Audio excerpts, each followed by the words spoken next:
dusangire ubuzima. Hari umuntu uvuga ukumva igitekerezo cyo cye kiratomoye kandi kiziye igihe.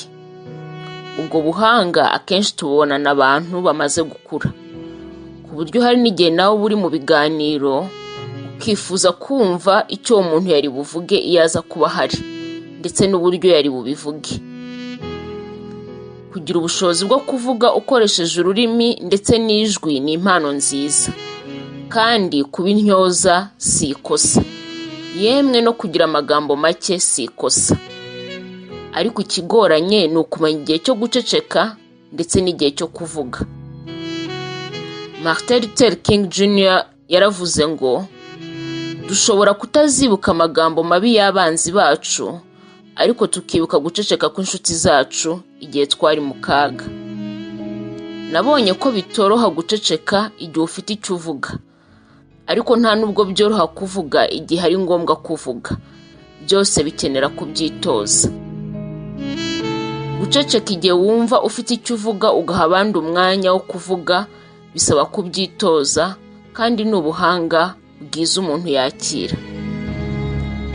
Hari igihe usanga mu biganiro abantu bose bavugira icyarimwe ku buryo habura n'uwumva, ariko hagira nk'umuntu urengana ukeneye kuvugirwa, ugasanga nanone abantu bose bacecetse kandi bakaza kubivugira aho ntawe ubumva, bityo ntihagire icyo bimara.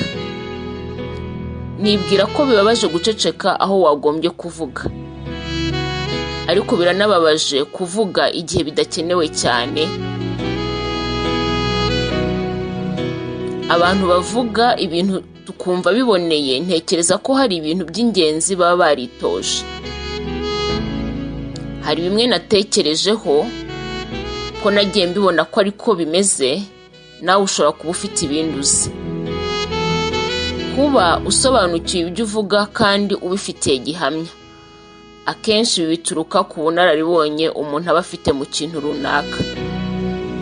Ikindi ni ugusobanukirwa ko ururimi rwica kandi rugakiza, bityo ukaba warahisemo kurukoresha ubanje gutekereza ku nyungu ziri mu byo ugiye kuvuga. Kuba imyizerere yawe harimo guharanira ukuri no gushaka kuvuga ku bw'inyungu rusange, utarebye ku nyungu zawe wenyine. Utavuga ugamije kugaragara, ahubwo ugamije kuvuga iby'ingenzi kandi bifitiye umumaro ababyumva bose. Ikindi ni ubuhanga bwo kuvuga, uko ijwi risohoka, gushyira ibitekerezo ku murongo, kubasha kumenya aho witsa n'aho uzamura ijwi, guhitamo amagambo ukoresha ndetse n'ibindi. Ibi byo ni ubumenyi bwakwigwa na buri wese wabihaye umwanya. Kenshi tubwirwa kutihutira kuvuga, ahubwo tukihutira kumva. Ni byiza rwose, ariko guceceka igihe wagombaga kuvuga ntabwo ari byiza, kuko uba upfukiranye ibikurimo kandi wari ufite amahirwe yo gukoresha impano y'ururimi ufite. Icyiza ni uko twakwagura ubumenyi, tugaharanira ukuri ndetse tukitoza kuvuga, kugira ngo igihe cyose tugize amahirwe yo kuvuga, ibyo dushaka kuvuga bize kumvikana. Dutahe cyane.